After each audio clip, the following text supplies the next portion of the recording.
तो हेलो मेरे प्यारे दोस्तों, नमस्कार। आपका स्वागत है आपके अपने इस यूट्यूब चैनल देसी डिटेल्स ओनली की एक नई वीडियो में। दोस्तों आज की वीडियो हम लोग बात करने वाले, अगर आप भी सोच रहे हैं अपने लिए एमजी हेक्टर कार लेना, तो उसके लिए बेस मॉडल के लिए क्या प्राइस बनेंगे और आपको बेस मॉडल अगर लेना है तो आपको कितनी मिनिमम डाउन पेमेंट कर सकते हैं, और मिनिमम डाउन पेमेंट करने के बाद जो आपका लोन अमाउंट बचेगा, अगर वो आप एचडीएफसी बैंक से कार लोन अमाउंट लेते हैं तो वो उस पर उसकी मंथली ईएमआई कितनी बनेगी, तो सब कुछ इस वीडियो में हम लोग जानने वाले हैं। तो प्लीज़ दोस्तों वीडियो को पूरा वॉच कीजिएगा। अगर वीडियो पसंद आए तो वीडियो को भी लाइक कीजिएगा और हमारे इस यूट्यूब चैनल देसी डिटेल्स ओनली को भी सब्सक्राइब कर दीजिएगा। चलिए दोस्तों वीडियो को शुरू करते हैं बिना किसी देरी के।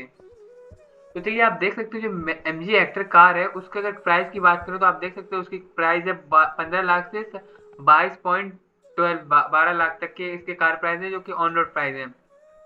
अगर इसमें आप देख सकते हैं जैसे टाटा सफारी ये सब दूसरे मॉडल्स आ जाते हैं, लेकिन एमजी हेक्टर जो कार है उसमें अगर हम लोग इसके प्राइस की बात करें तो हम लोग इसके प्राइस जान लेते हैं कि इसके मॉडल्स के प्राइस क्या है। आप देख सकते हैं यहाँ पे जो एमजी हेक्टर आपको दिखाई दे रही है, एमजी हेक्टर उसका जो बेस मॉडल है उसकी प्राइस आपको यहाँ पे ऑन रोड प्राइस देखने को मिल रही है 22,19,935 रुपए, जिसमें आपके एक्सोरूम प्राइस जो आपको है वो 18,58,800 रुपए है।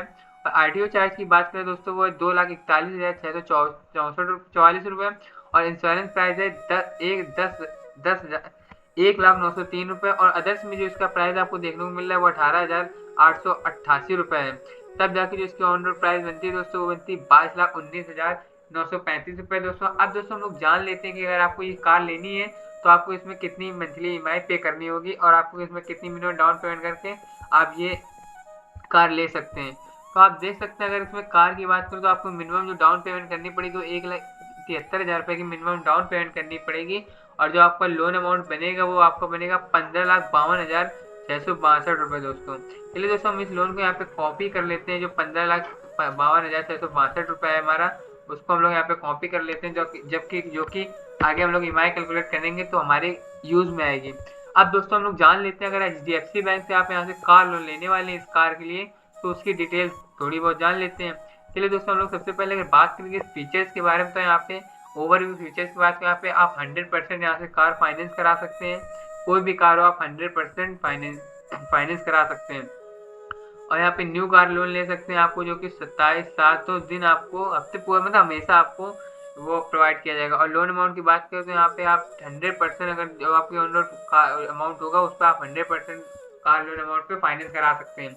लेकिन यहाँ पे हम लोग डाउन पेमेंट करके फाइनेंस कराने वाले, तो जो हमारा लोन अमाउंट है 15,52,662 रुपये, वो लोन हम लोग एचडीएफसी बैंक से लेने वाले हैं दोस्तों। अब एचडीएफसी बैंक से हम लोग वो लोन लेंगे तो यहाँ पे हम लोगों ने कुछ बेसिक जानकारी फीचर्स जान लिए इसके। अब हम लोग दोस्तों चलते हैं इसकी एलिजिबिलिटी आपके लिए क्या क्या बनेगी अगर आप एचडीएफसी बैंक से लोन लेते हैं। तो आप देख सकते हैं इसकी एलिजिबिलिटी की बात करें तो यहाँ पे आप जो पब्लिक सेक्टर के एम्प्लॉय होने चाहिए या आपकी एक प्राइवेट लिमिटेड कंपनी में आपकी जॉब होनी चाहिए, और यहाँ पे आपकी जो मिनिमम एज होनी चाहिए वो 21 वर्ष होनी चाहिए और मैक्सिमम एज आपकी 60 ईयर्स होनी चाहिए, तब जाके आप यहाँ से लोन ले सकते हैं। और इंडिविजुअल है जो कि उन्हें आपको जॉब की दो सालों की जॉब प्रेफरेंस दिखानी होगी, और मिनिमम 1 साल की आपको करंट एम्प्लॉयमेंट दिखानी होगी, मतलब 1 साल तो आपने उस कंपनी में जॉब की है। और जो कि आपकी मिनिमम सैलरी अगर पर ईयर जो है 3 लाख रुपए है, तो यहाँ से आप लोन ले सकते हैं। और यहाँ पे अगर आपकी सैलरी जो 21 अगर जो कि आपकी 21 साल से 65,000 रुपये 65 साल तक की है, उसमें आप 2 साल की जो आपकी एम्प्लॉयमेंट अगर दिखाते हैं, अगर यदि आप बिजनेस मैन है तो आपको 2 साल का बिजनेस प्रूफ दिखाना होगा, जिस तब जाके आपको अगर उसमें आपको जो सैलरी है वो 3 लाख रुपए है तो आपको यहाँ से कार लोन प्रोवाइड किया जाएगा दोस्तों। अब दोस्तों इसके फीस एंड चार्जेस की बात करने से पहले हम लोग यहाँ पे इसके डॉक्यूमेंट्स के बारे में जान लेते हैं, डॉक्यूमेंट्स क्या क्या हैं। तो चलिए आप देख सकते हैं अगर इसमें हम लोग डॉक्यूमेंट्स की बात करें तो आपको यहाँ पे प्रूफ देना होगा, एक आइडेंटिटी प्रूफ और एड्रेस प्रूफ, जिसमें आपको अपना वैलिड पासपोर्ट दे सकते हैं, ड्राइविंग लाइसेंस दे सकते हैं, वोटर आईडी कार्ड दे सकते हैं, जॉब कार्ड इश्यूड दे सकते हैं, और letter issued by national population registration आप दे सकते हैं, अपना आधार कार्ड दे सकते हैं, और लेटेस्ट टू सैलरी स्लिप देनी पड़ेगी आपको, बैंक स्टेटमेंट 6 महीनों का दिखाना पड़ेगा। यदि अगर आप सेल्फ एम्प्लॉय है तो उसमें भी आपको आइडेंटिटी और एड्रेस प्रूफ को दिखाना पड़ेगा, और यहाँ पे आपको आईटीआर इनकम प्रूफ दिखाना होगा, और आपकी स्टेट बैंक स्टेटमेंट पिछले 6 महीनों की दिखानी पड़ेगी। अब दोस्तों यहाँ पे हम लोग इस बैंक से जान लेते हैं इसके फीचर्स एंड चार्जेस के बारे में। चलिए दोस्तों हम लोग इसको जान लेते हैं। जो कि अगर हम लोग बात करें इसमें फीचर्स में, तो अगर डॉक्यूमेंटेशन चार्जेस की बात करें 650 इसमें आपको डॉक्यूमेंटेशन चार्जेस देने होंगे। और हम लोग यहाँ पे अगर इसमें बात करें जो अगर स्टैम्प ड्यूटी चार्जेस की, वो यहाँ से आपसे कुछ भी नहीं लिए जा रहे हैं।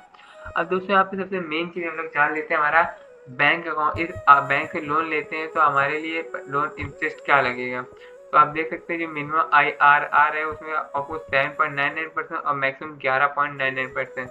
यानी अगर जो आपका रेट ऑफ इंटरेस्ट लगेगा वो जनवरी 23 से मार्च 23 तक आपका ये एवरेज जो है, आपका एवरेज लेके चलेंगे 8.78% लोगों का यहाँ पे एवरेज जो है वो लोन में इंटरेस्ट लगता है। तो चलिए दोस्तों हम लोग यहाँ पे आ चुके हैं ईएमआई कैलकुलेटर लिंक पर, जो कि बेस्ट ईएमआई कैलकुलेटर लिंक है, जहाँ पे आपने होम लोन, पर्सनल लोन और कार लोन की ईएमआई बहुत ही आसान तरीके से कैलकुलेट कर सकते हैं। तो यहाँ पे हम लोग अपनी कार लोन की ईएमआई कैलकुलेट करेंगे। यहाँ पे कार लोन का ऑप्शन को सिलेक्ट कर लिया है। तो कार लोन का ऑप्शन में हमने हमारा जो कार लोन प्राइस था 15,52,662 वो एंटर कर दिया है।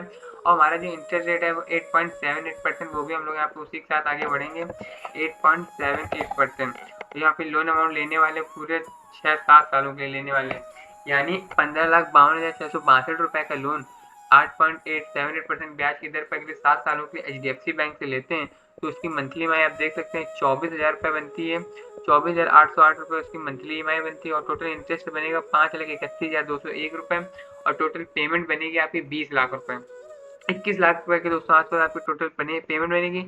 अगर दोस्तों आप चाहते हैं जो आपका इंटरेस्ट अमाउंट बना है वो आपको कम करना, तो उसके लिए आप कम सालों के लिए लोन ले सकते हैं। यानी 5 सालों के लिए लोन ले तो हमारी मंथली हमारी 32,000 रुपये बन जाती है। और टोटल इंटरेस्ट हमारा 3,71,000 रुपये आ जाता है। और हमारी टोटल पेमेंट बनती है 19,23,000 के आसपास। तो फिर इससे आप देख सकते हैं 1-1.5 लाख रुपए तो आप आराम से बचा रहे हैं अगले 5 सालों में। और भी अगर दोस्तों आपको जो लोन आप अपनी ईएमआई बढ़ा दीजिए, मान लीजिए आपने ईएमआई बढ़ा देते हैं और आपको जो लोन अमाउंट बनता है वो 14 लाख के आसपास बनता है। 14 लाख के आसपास बनता है तो आपकी मंथली में देखिए 29,000 के आसपास बनेगा। और आपका लोन अमाउंट आप पहले से कम 3 लाख के आसपास हो जाता है और आपकी टोटल पेमेंट 17,000 रुपये हो जाती है। अब दोस्तों यहीं पे जो हमारा लोन अमाउंट था वो हम लोग यहाँ पे पूरा एंटर कर देते हैं, जो कि हम लोगों ने पहले लिया था। यहाँ पे 8.78% के हिसाब से जो हम लोग लेने वाले अगले 5 सालों, उसमें आपको 18.8% टोटल इंटरेस्ट पे, 19.3% टोटल इंटरेस्ट पे करना है और 80.7% आपका प्रिंसिपल अमाउंट है। धन्यवाद दोस्तों, आशा करते हैं आपको ये वीडियो पसंद आई। वीडियो पसंद आए तो वीडियो को लाइक कर दीजिएगा और हमारे इस यूट्यूब चैनल देसी डिटेल्स वाले को भी सब्सक्राइब कर दीजिएगा। चलिए दोस्तों मिलते हैं एक नई धमाकेदार वीडियो में, तब तक के लिए जय हिंद जय भारत।